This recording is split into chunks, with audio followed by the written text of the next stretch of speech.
بلوچستان میں دوہرے قتل کے دل دہلا دینے والے واقعے پر وزیر اعظم شہباز شریف نے وزیر اعلیٰ بلوچستان سے ٹیلی فونک رابطہ کیا ہے۔ واقعے کی تحقیقات کا حکم دے دیا۔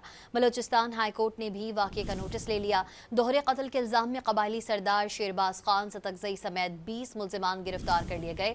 تھانہ ہنا اوڑک میں درج ایف آئی آر کے مطابق قبائلی سردار شیرباز ستکزئی نے جوڑے کے قتل کا حکم دیا۔ عدالتی حکم پر خاتون اور مرد کی قبر کشائی کی گئی۔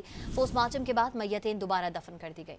بلوچستان میں دوہرے قتل کے دل دہلا دینے والے واقعے سے اقتدار کے ایوانوں میں ہلچل۔ وزیر اعظم شہباز شریف نے وزیر اعلیٰ بلوچستان سے ٹیلی فونک رابطہ کیا اور واقعے کی تحقیقات کی ہدایت کی۔ وزیر اعظم نے ہدایت کی کہ واقعے میں ملوث افراد کو قانون کے مطابق سزا دی جائے۔ بلوچستان ہائی کورٹ نے واقعے کا نوٹس لے کر ایڈیشنل چیف سیکرٹری اور آئی جی بلوچستان کو منگل کو طلب کر لیا۔ جوڈیشل مجسٹریٹ کے حکم پر خاتون اور مرد کی قبر کشائی مکمل ہو گئی۔ نمونے فارنسک جانچ کے لیے بھجوائے جائیں گے۔ ڈی این اے اور نادرا سے تصدیق کروائی جائے گی۔ کیس کی مزید تحقیقات سیریس کرائمز انویسٹیگیشن ونگ کرے گا۔ قتل کا مبینہ فیصلہ سنانے والے سردار شیرباز ساتکزئی کو اے ٹی سی میں پیش کیا گیا۔ عدالت نے ملزم کا 2 روزہ جسمانی ریمانڈ منظور کر لیا۔ تھانہ ہنا اوڑک کے ایس ایچ او کی مدعیت میں درج ایف آئی آر کے مطابق غیرت کے نام پر دوہرے قتل کا واقعہ عید الاضحیٰ سے 3 روز پہلے ہوا۔ ملزمان قتل سے پہلے جوڑے کو قبائلی سردار کے پاس لے کر گئے، جس نے مختصر جرگے کے بعد دونوں کے قتل کا فیصلہ سنایا۔ ایف آئی آر میں دہشت گردی کے دفعات بھی شامل کی گئی ہیں۔ سوشل میڈیا پر وائرل ویڈیو میں دیکھا جا سکتا ہے کہ جوڑے کو گاڑیوں سے اتارا گیا۔ اس موقع پر خاتون کو براہوی زبان میں یہ کہتے سنا جا سکتا ہے کہ صرف گولی چلانا۔